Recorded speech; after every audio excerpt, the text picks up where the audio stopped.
Police वाले आते होंगे। अरे धीरज रखिए बहू, आ रही है पुलिस, बात करते हैं उनसे। और कितना धीरज रखे, 2 दिन हो गया, ना कोई समाचार ना कोई पता। हे भगवान।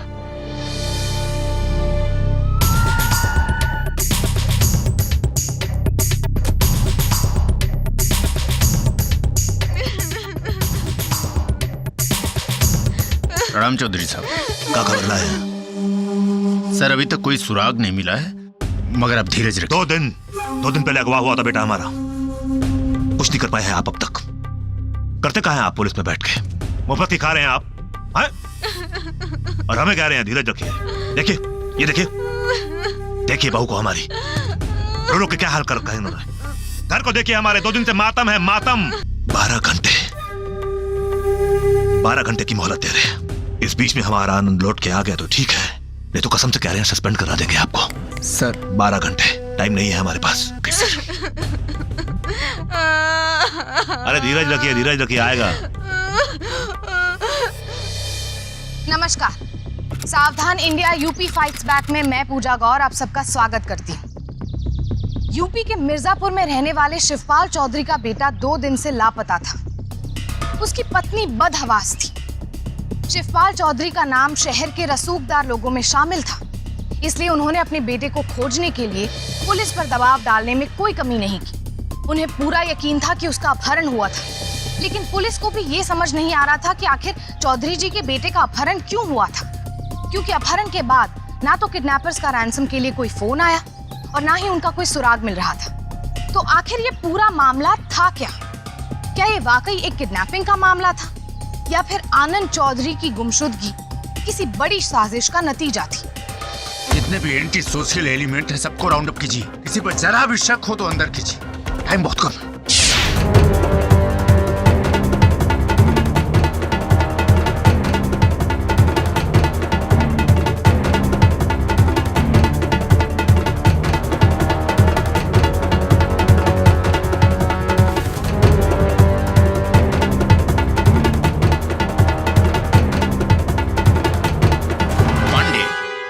अगर किडनैपर का मकसद रैंसम होता तो अभी तक कोई फोन या किसी तरह की मांग क्यों नहीं?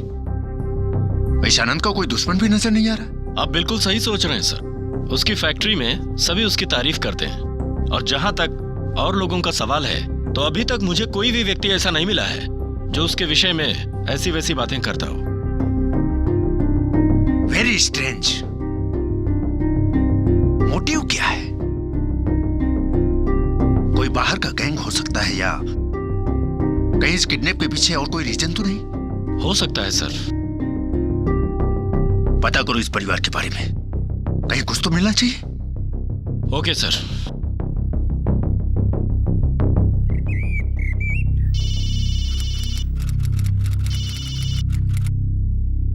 हेलो चौधरी बाबू प्रणाम। आनंद बाबू ठीक है, बस आप कल तक 30 लाख रुपए का इंतजाम कर दीजिए। कल ही आपके लिए ये मामूली रकम है, इतना तो आप कर ही सकते हैं अपने बेटे के लिए। 30 लाख? आनंद कहाँ है? कहाँ है वो? हमारे लड़के से हमारी बात कराइए। कौन बोल रहे हो तुम? अरे हमारी बात छोड़िए, आप आनंद बाबू का सोचिए। अगर रकम नहीं मिला तो आनंद बाबू का जान जाएगा। और आप तो समझदार हैं, पुलिस के चक्कर में मत पड़िएगा, ठीक है? देखिए हमारे लड़के को कुछ होना नहीं चाहिए, कुछ होना नहीं चाहिए उसको। हेलो, हम आपके आगे हाथ जोड़ते हैं, हमारे पति को कुछ भी मत कीजिए, हम आपका सारी रकम देंगे। हम आपके आगे हाथ जोड़ते हैं, हम आपके पैर पड़ते हैं, हमारे पति को कुछ मत कीजिए। हेलो। अरे हमारी बात छोड़िए, आप आनंद बाबू का सोचिए। अगर रकम नहीं मिला तो आनंद क्या ट्रेस बाबू हुआ? का जान जाए। सर, ये तो चौधरी साहब के बंगले के पास से फोन किया गया है। चौधरी साहब के बंगले के पास से? चौधरी साहब फोन आप ही के बंगले के आसपास से आया था, वो फोन बंद है। हमें लगता है कोई बाहर का गैंग इन्वॉल्व है और हमने विचार करके एक प्लान सोचा है। टाइम दिए थे हम आपको, फ्लॉप रहे आप। अब हमारे लड़के को हमारे हिसाब से हमें लाने दीजिए।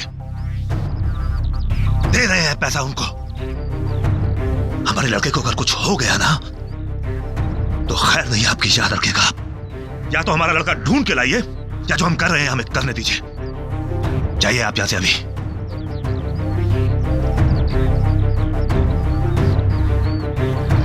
फिरौती का कॉल। जी हाँ, इस एक कॉल से ये तो साफ हो गया कि आनंद चौधरी के गायब होने की वजह अपहरण ही था।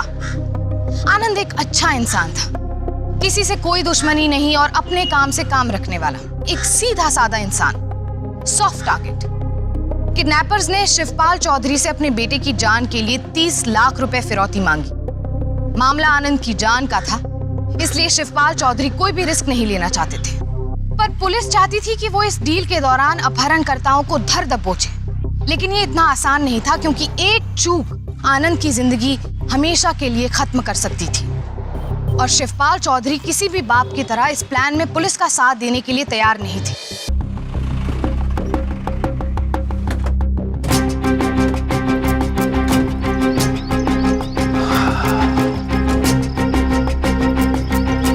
अब कहाँ है? चौधरी साहब, हम आपके टेंशन और भावना दोनों को अच्छी तरह समझ सकते हैं, लेकिन आप जरा धीरज से काम लीजिए, क्योंकि हमारे पास दूसरा कोई विकल्प ही नहीं है। हम सिविल ड्रेस में दूर से ही अपना जाल बिछाएंगे, मुजरिम को कानों कान खबर नहीं होगी। आप पैसे लेकर पहुंच जाएं, हो सकता है किस्मत हमारा और आपका साथ दे। देखिए, आप क्या करेंगे क्या नहीं करेंगे हमें कुछ पता नहीं है। पहले भी आपसे कुछ हुआ तो है नहीं। हमें डर इस बात का है कि अगर आपकी समझदारी से कुछ गड़बड़ हो गई तो हमारे आनंदवा की जान खतरे में पड़ जाएगी। चौधरी साहब, पुलिस को अपना काम करने दीजिए। मैं आपको विश्वास दिलाता हूँ कुछ भी गलत नहीं होगा, बस थोड़ा सा कोऑपरेशन आपका चाहिए, प्लीज। जी भैया जी। चलिए ठीक है, ये भी करके देखते हैं। देखिए, टेंशन बहुत रहेगी हमें, आप केयरफुल रहिएगा। ठीक है सर, ओके। चलिए। चलो भाई, आइए भैया जी।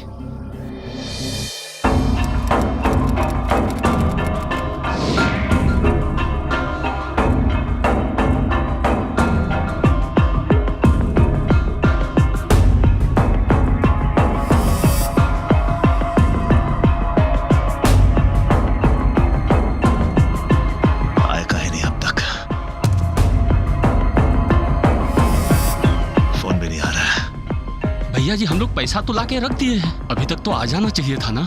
समझ में नहीं आ रहा है। गड़बड़ है, कुछ तो गड़बड़ है।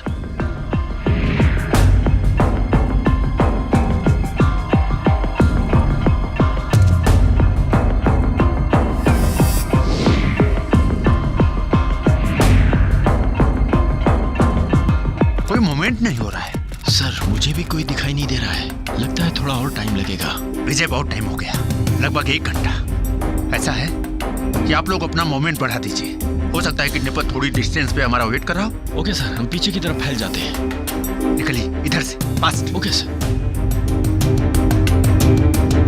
भैया जी, 1 घंटा हो गया है, कुछ समझ में नहीं आ रहा है। भैया जी, हमारी समझ में आ रहा है। पुलिस का पता चल गया उनको, तब नहीं आए वो। फिर हमारे आनंद बाबू का कहा होगा भैया जी? जिसका डर था वही हुआ। ये तो बहुत गड़बड़ हुआ भैया जी। चलिए उठाइए बैग। चलिए चलिए भैया जी। चलिए यहां से।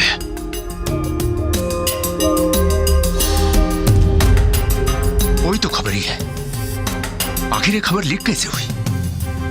वही तो उनको मैसेज किया। इंस्पेक्टर, क्या जवाब देंगे आप? बताइए, क्या जवाब देंगे आप? देख लिया अपनी इंटेलिजेंस आपने? बेवकूफी हमारा है, हमारा बेवकूफी है। आप पे विश्वास किया, हमें मालूम था आप किसी काम के नहीं है, फिर भी आप पे विश्वास किया।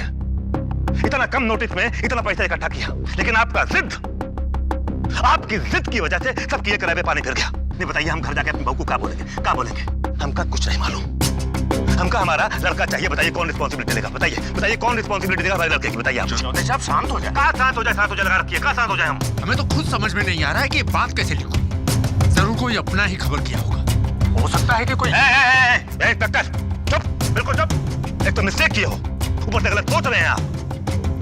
तैयारी कर लीजिए, आप अपना बोरिया बिस्तर बांध लीजिए। आपका ट्रांसफर कराएंगे पहाड़ों में या कई जंगलों में, आप तैयारी कर लीजिए। अपने आप को संभालिए, बहुत हिम्मत रखना होगा हम सबको। और हिम्मत कहाँ से करेंगे अब? कहाँ से लाए और सहने की शक्ति? कुछ तो समझ में आए, ये लोग क्या चाहते? उनका सबसे प्रेम भाव था, कौन बन गया उनका इतना दुश्मन? कौन हमारे सुहाग के पीछे लगा है? हे माता रानी, कुछ तो मदद कर हमारी। जरा सा भी इंफॉर्मेशन मिल जाए ना तो छोड़ेंगे नहीं, पर आए काहे नहीं। अरे पैसा कम पड़ रहा था तो फोन पे बोलते हमको, हम तो गए थे ना पैसे लेके वापस। अरे आ जाएगा आ जाएगा। मामला पेचीदा होता जा रहा है। आखिर किडनैपर का मकसद क्या है?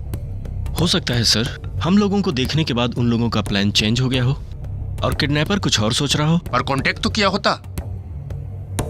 कहीं ऐसा तो नहीं कि उन लोगों ने आनंद को मार दिया हो? नहीं सर, ऐसा नहीं हो सकता है। रेंसन के बगैर उनका बहुत बड़ा नुकसान हो जाएगा। नहीं नहीं नहीं, यह हमें सिंपल रैंसम नहीं लग रहा है, मैटर कुछ और है। Hello, inspector Laxman Singh. क्या? हम अभी पहुंच रहे हैं। चलो निकलो।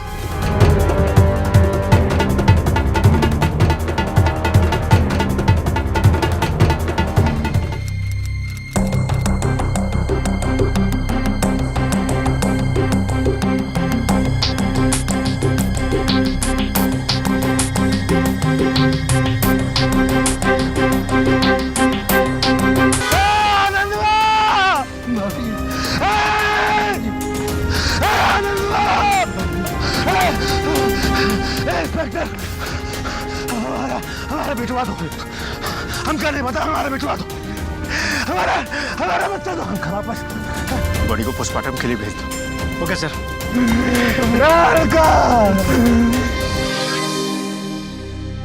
आखिरकार वही हुआ जिसका पुलिस को अंदेशा था। शिवपाल चौधरी से भले ही पुलिस ने ये नहीं कहा, लेकिन कहीं से तो पुलिस की प्लानिंग लीक हो रही थी, या पुलिस से या चौधरी परिवार से। कोई तो था जो खबरी का काम कर रहा था। पुलिस की मुसीबतें बढ़ती जा रही थी और ऊपर से यानी कि महकमे के आला अफसरों से भी दबाव के चांसेस बढ़ चुके थे। उधर शिवपाल चौधरी भी पुलिस पर ही इल्जाम लगा रहे थे और वो गलत नहीं थे, क्योंकि इस बात को नजरअंदाज नहीं किया जा सकता था कि चूक तो हुई थी। पर यहाँ बड़ा सवाल ये था कि आनंद की मौत के पीछे का मोटिव क्या था? क्या सिर्फ फिरौती ना मिलने की वजह से उसकी हत्या कर दी गई थी, या फिर इस अपहरण और मर्डर के पीछे कोई और ही कारण था? पता करो, इस फैमिली में खबरी कौन है? चौधरी परिवार में घर का भेदी कौन है? सर, सारे शहर में पता किया है, कहीं कोई सुराग नहीं, कहीं कोई मोटिव नहीं मिल पा रहा है सर। बहुत स्ट्रेंज केस है। पांडे, एक बात याद रखो, जुर्म हुआ है, मर्डर हुआ है, कोई मजाक नहीं है। और जुर्म हुआ है तो मुजरिम है, और यही कहीं है। मुजरिम कोई न कोई सुराग किसी न किसी रूप में कहीं न कहीं छोड़ ही देता है। अब सवाल ये है कि ये संकेत या सुराग हमको कैसे मिलेंगे? घर के लोग पूरी फैमिली है, और जहाँ तक सर्वेंट का सवाल है, उनसे छानबीन करने के बाद कहीं कुछ पता नहीं चल रहा है। हम लोगों को उन पर कोई शक नहीं पैदा हो रहा है सर। पूरी हिस्ट्री निकालो, आगे पीछे सब, पब्लिक, पड़ोसी, संबंधी, सबसे इंक्वायरी कीजिए, कहीं कुछ तो मिलना चाहिए।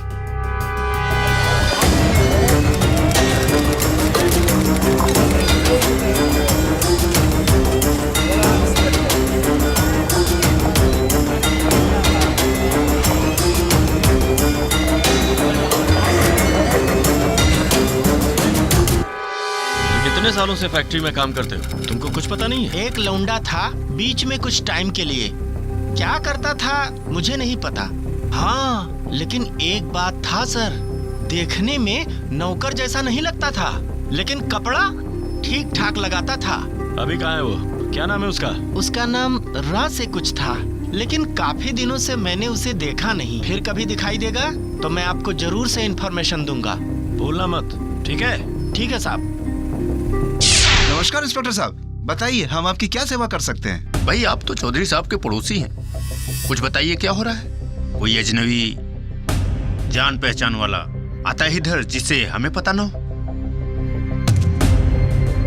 अब हम हम क्या बताएं इंस्पेक्टर साहब, चौधरी बाबू बहुत बड़े आदमी हैं, बहुत लोगों का आना जाना है, लेकिन एक नौकर सा लड़का, वो उसका नाम रवि, काफी दिनों से दिखा नहीं वो। आपका मतलब है मिसिंग ना? अब आप जो समझो इंस्पेक्टर साहब, प्लीज मेरा नाम वाम मत लो। हाँ, चौधरी बाबू की जो बहू बनीता है ना, वो अपने मैके जौनपुर से लेके आए थे उसे। इसके आगे हम कुछ नहीं जानते साहब। राम राम। रवि जौनपुर से, विनीता मिसिंग। धन्यवाद जी।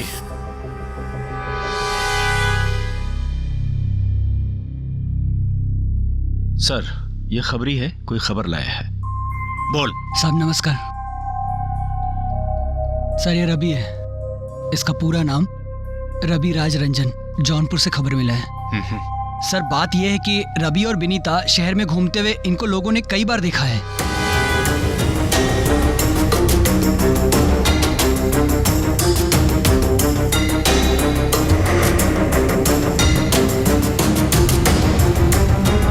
ये सिनेमा देखने जाते थे, माल जाते थे, और वो चौक के पास एक रेस्टोरेंट नहीं है, उसमें फैमिली रूम है, और वहां भी जाते थे।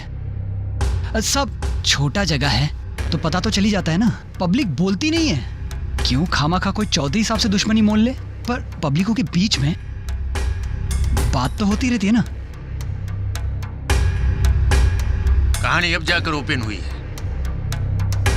रविराज रंजन और विनीता का चक्कर था, वो भी लंबा, और आनंद चौधरी के मर्डर से इसका कनेक्शन है। ऐसा है, तुम और पता करो, तुम्हें और कुछ भी जानकारी मिले तो हमें बताओ। जी सर। जाओ। चलिए, नमस्कार। नमस्कार।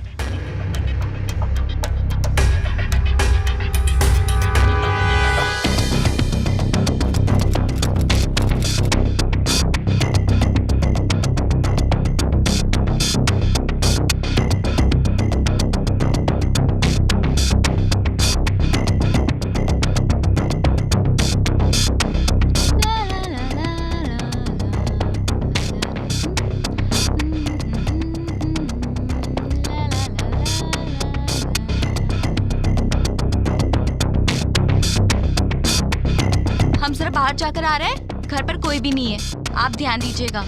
लालच और वासना किसी की भी मति भ्रष्ट कर देते हैं। विनीता के चरित्र पर एक नहीं अनेक लोगों का उंगली उठाना क्राइम ऑफ पैशन की ओर इशारा कर रहा था। तो क्या आनंद की मौत के पीछे की वजह यही थी? क्या विनीता के प्यार में रवि रंजन ने आनंद की जान ली? क्या शादी से पहले विनीता रविराज रंजन से प्यार करती थी? पुलिस को अब बस एक ही सुराग की जरूरत थी, और वो सुराग उन्हें मिल चुका था। लेकिन इससे पहले कि पुलिस किसी नतीजे पर पहुंच सकती, एक और चौंकाने वाली घटना उनके लिए तैयार थी। कोई तो विनीता का चक्कर था, और रवि इस केस की कड़ी है। गेम में विनीता इन्वॉल्व है। सर ये देखिए। ओ माय गॉड, ये तो रविराज रंजन है। इसकी लाश तो हमें आनंद चौधरी की लाश से बहुत पहले मिली थी। देखो, करीब 4 हफ्ता पहले। सर, कोई आइडेंटिफिकेशन नहीं है, ये सब जला हुआ सामान मिला है बस। चलो पोस्टमार्टम के लिए भेजो।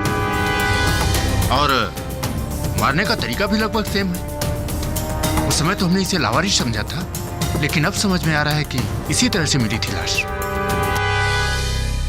विनीता का अफेयर था रवि के साथ, और रवि शायद ब्लैकमेल कर रहा था, इसलिए शी इज डायरेक्टली या इनडायरेक्टली इन्वॉल्व। जरा फिर से सारी इंफॉर्मेशन पर गौर करें, स्टेप बाय स्टेप चलते हैं। कहीं कुछ मिस तो नहीं कर रहा हूं?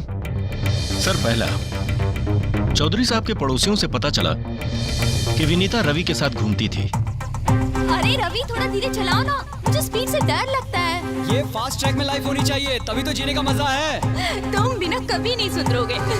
सर, दूसरा, आनंद की मां ने आनंद के नाम एक फैक्ट्री की थी, जो उसके मरने के बाद विनीता को मिलने वाली थी। वेरी इंटरेस्टिंग, बट इससे इतनी क्लैरिटी नहीं मिलती। आखिर रवि का मर्डर क्यों हुआ? वो मारने वाला भी एक है। पांडे, टाइम हो गया विनीता भाभी के मायके जौनपुर चलने का। Yes sir.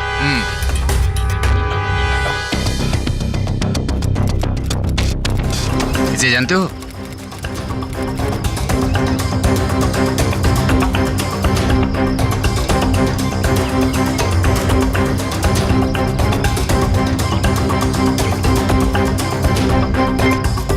हाँ सर, ये तो रवि है। इसी गांव का छोरा है, लेकिन काफी दिनों से दिखा नहीं। विनीता के घर में इसका आना जाना था और काफी छुप छुप के मिलते थे ये। कुछ टाइम के बाद हमारी शादी होने वाली है। हम शादी करके दूसरे गांव जा रहे हैं, मिर्जापुर। मिर्जापुर कौन दूर है? जब मर्जी तब चले आएंगे। नहीं, अब ये सब नहीं चलेगा। समझ में आया?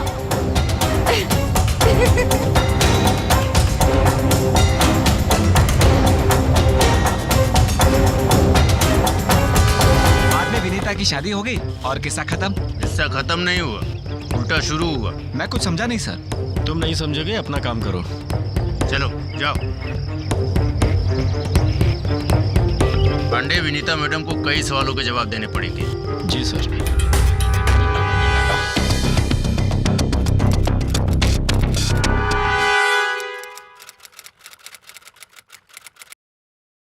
इंस्पेक्टर साहब, आप हमसे बात करना चाहते थे?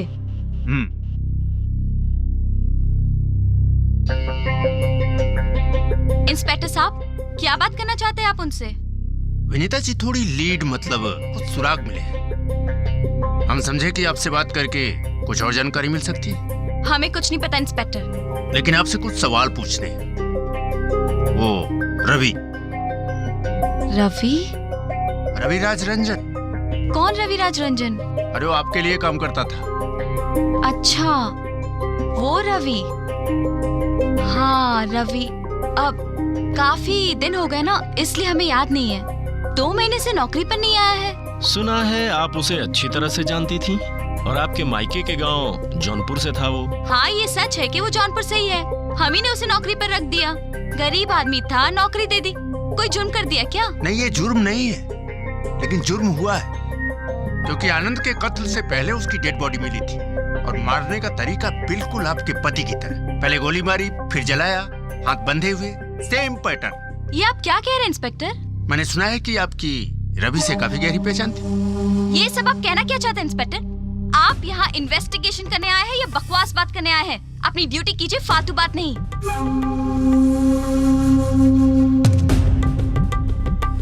इन्वेस्टिगेशन के दायरे में रहिए इंस्पेक्टर साहब, और इस परिवार की मर्यादा का ध्यान रहे। रकम देने को तैयार है, जितनी चाहिए रकम दे देंगे। कातिल को पकड़िए आप। ये इस तरह टाइम खराब करने से कुछ नहीं होगा। हम वादा करते हैं कि बहुत जल्दी अपराधी तक पहुंचे। अब वो हमसे बच नहीं सकता। ठीक है, जाइए जाइए।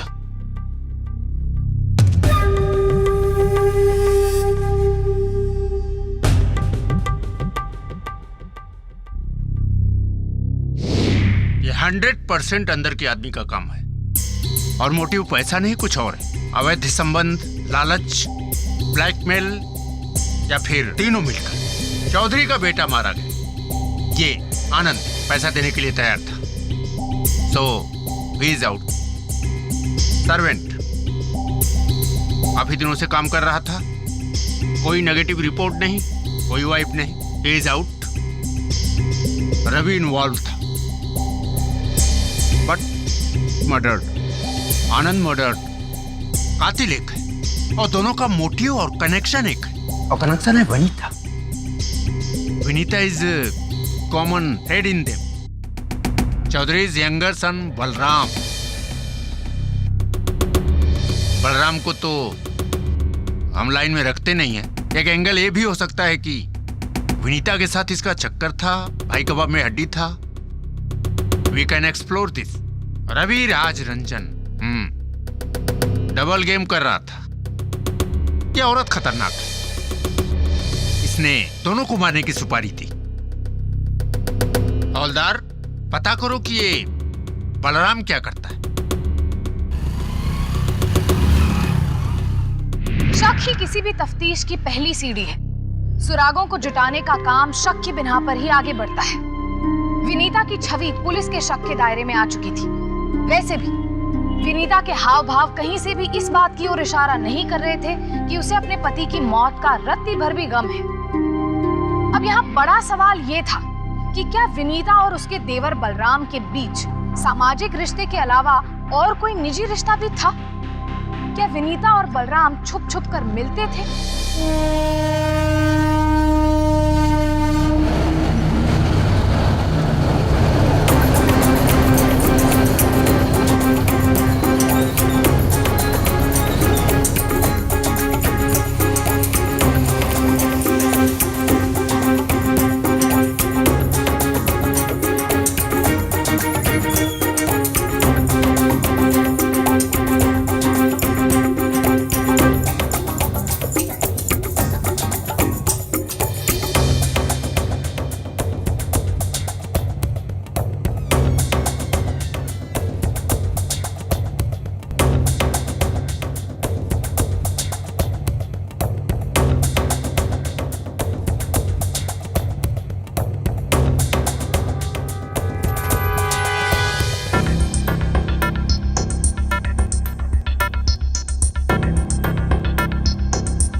क्या बात है बलराम बाबू, यहाँ क्या गुल खिला रहे हैं? हाँ, ऐसी कोई बात नहीं है दरोगा जी। तो फिर इतनी सीक्रेट मिलने की क्या जरूरत है? आप अच्छे खासे परिवार से हैं, कुछ गड़बड़ है क्या? अब आपसे क्या कहें, ये चमेली है ना, ये दूसरी जात से है। 3 साल से हमारा लव स्टोरी चल रहा है। बाबूजी तो मानेंगे नहीं अगर उन्हें पता चला तो।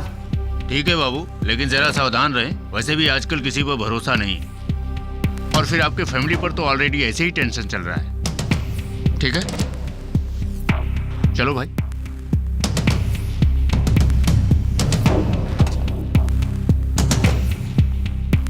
पांडे, इससे तो यही साबित होता है कि विनीता के साथ इसका चक्कर नहीं है। फिर भी इस पर नजर रखो। हाँ?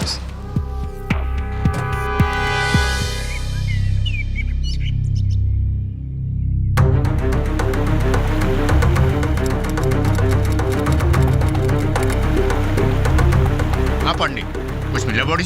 सर ये अज्जला कार्ड मिला है जिस पर चौधरी जी के फैक्ट्री का नाम लिखा है। नाम कुछ सूरज भान है, ठीक है?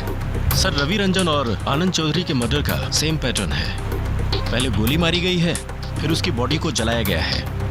मतलब का तरीका है, मतलब कातिल, लेकिन कौन है? कार्ड को फॉरेंसिक के लिए भेज दो। Yes sir. और बॉडी को पोस्टमार्टम के लिए। Okay sir.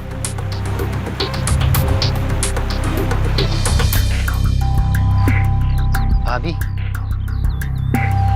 पता नहीं किसकी नजर लग गई हमारे परिवार को। समझ नहीं आ रहा कि ये सब क्या हो रहा है। हाँ देवर जी, हमें भी कुछ समझ में नहीं आ रहा कि आखिर ये सब क्यों हो रहा है। पुलिस घर पर आई थी छानबीन करने के लिए।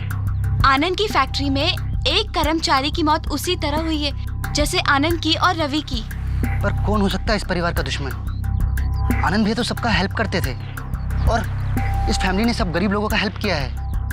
कौन हो सकता है?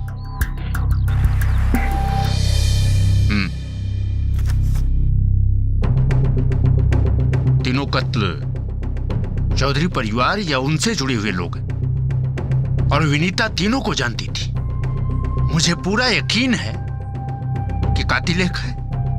रवि फर्स्ट विनीता को जानता था, आनंद विनीता का पति था, और सूरज भान उसकी फैक्ट्री में काम करता था। पोस्टमार्टम रिपोर्ट के मुताबिक मर्डर के समय विनीता घर में थी। इसका मतलब कि वो ये काम किसी और से करा रही थी। उसने मारने के लिए पैसे दिए। एक बार फिर से इस केस की छानबीन करते हैं। यस सर, ये फॉरेंसिक रिपोर्ट।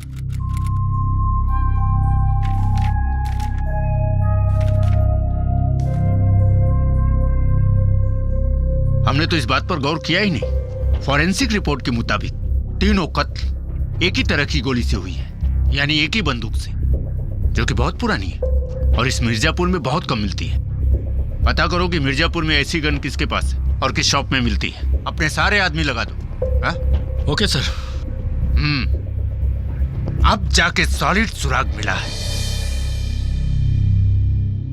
दुकान का मालिक कौन है? हाँ जी, बोलिए। जरा ये देखिए और फिर बताइए कि ये बंदूक आपके यहाँ से खरीदी गई है क्या? हाँ जी, यह वही बंदूक है। एक ही पीस था सर हमारे पास। हमने करीब 3-4 माह पहले इसे बेचा था। 1 मिनट सर, मैं रजिस्टर्ड देखकर आपको बताता हूँ।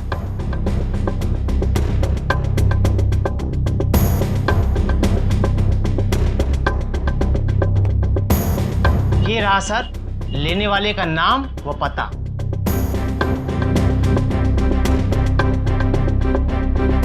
साहब हमें क्यों मार रहे हैं? देखो राम प्रसाद, हुलिया बदलने से तुम बच नहीं सकते, इसलिए सच बोलो, वरना वो हाल करूंगा, ऐसा कूटूंगा ना कि अपनी सूरत आईने में देखने से डर जाओगे। चलो शुरू हो जाओ। सच कह रहा हूँ साहब, हमें मर्डर के बारे में कुछ नहीं पता। मैं तो सिर्फ बंदूकें खरीदता हूँ, लाइसेंस है हमारा पास, बाद में उसे ब्लैक में बेच देता हूँ, बस यही है हमारा बिजनेस है। बंदूक का है? अरे साहब लोन पे दिया था कुछ महीने पहले, बाद में अच्छी खासी रकम मिली इसलिए। नाम बताओ उसका। लखन यादव।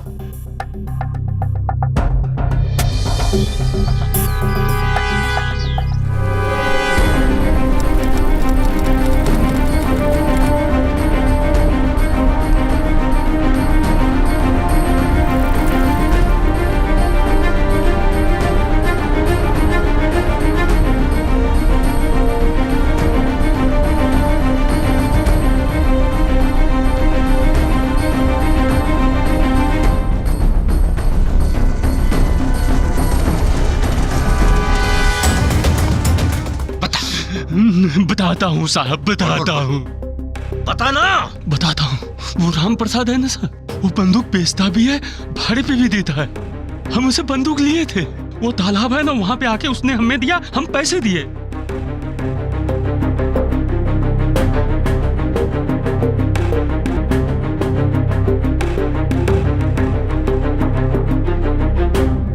वनीता चौधरी ने दिए थे ना पैसे इस काम के लिए? बोल, बात क्लियर है। वनीता ने तुझे पैसे दिए, रवि के साथ उसका चक्कर था शादी के पहले। रवि ब्लैकमेल कर रहा था, मारा गया। आनंद लालच में मारा गया, या तो फिर उसे इस विनीता के चक्कर का पता चल गया। हमें यह भी मालूम है कि सूरज भान जिस फैक्ट्री में काम करता था, आनंद की मां ने आनंद के नाम की थी, इसके बाद विनीता की हुई। सूरज भान जैसे शरीफ आदमी को भी राज पता चलने की वजह से रास्ते से हटाया गया। हमें कुछ भी नहीं मालूम। पांडे, इसे चौधरी साहब के पास ले चलते। अब उन्हीं के सामने सच बोलेगा।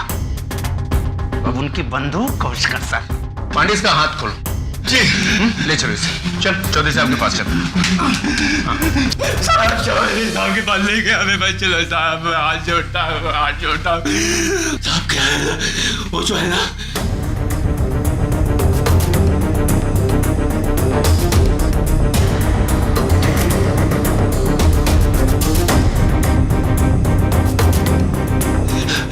बस साहब इसके अलावा मैं कुछ नहीं जानता साहब, मुझे माफ कर दो साहब।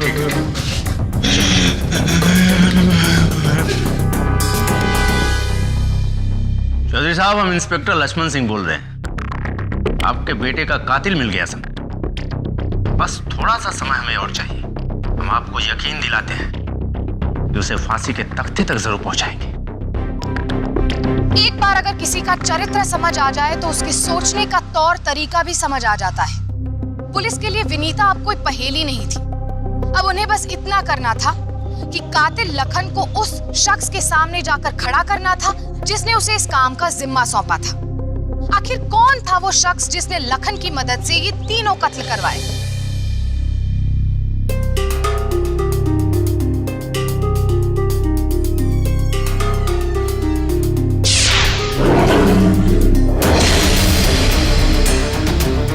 ये क्या बदतमीजी है?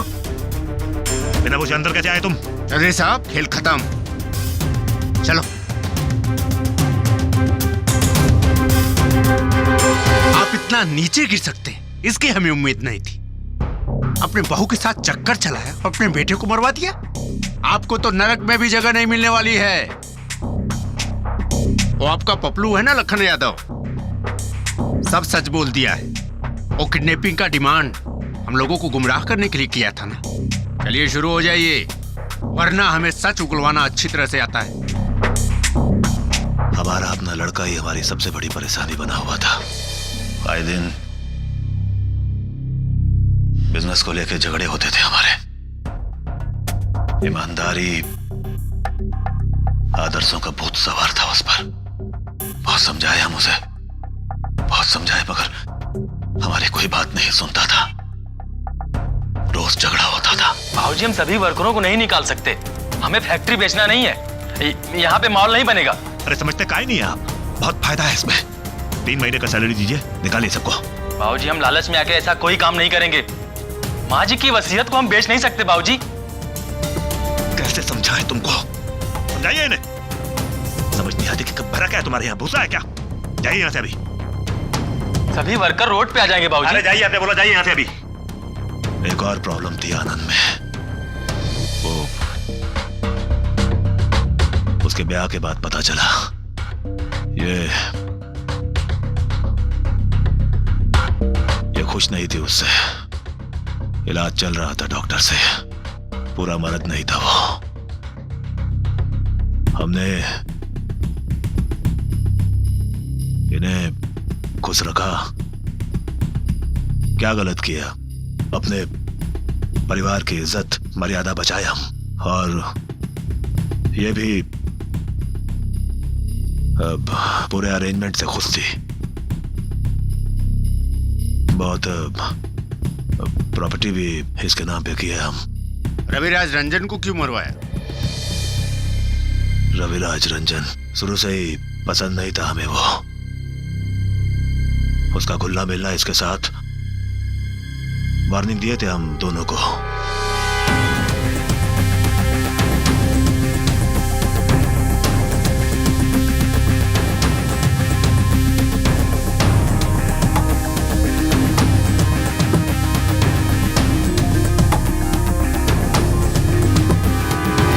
नहीं मानी उसने हमारी बात, हमें ही ब्लैकमेल करने लगा, धमकी देने लगा।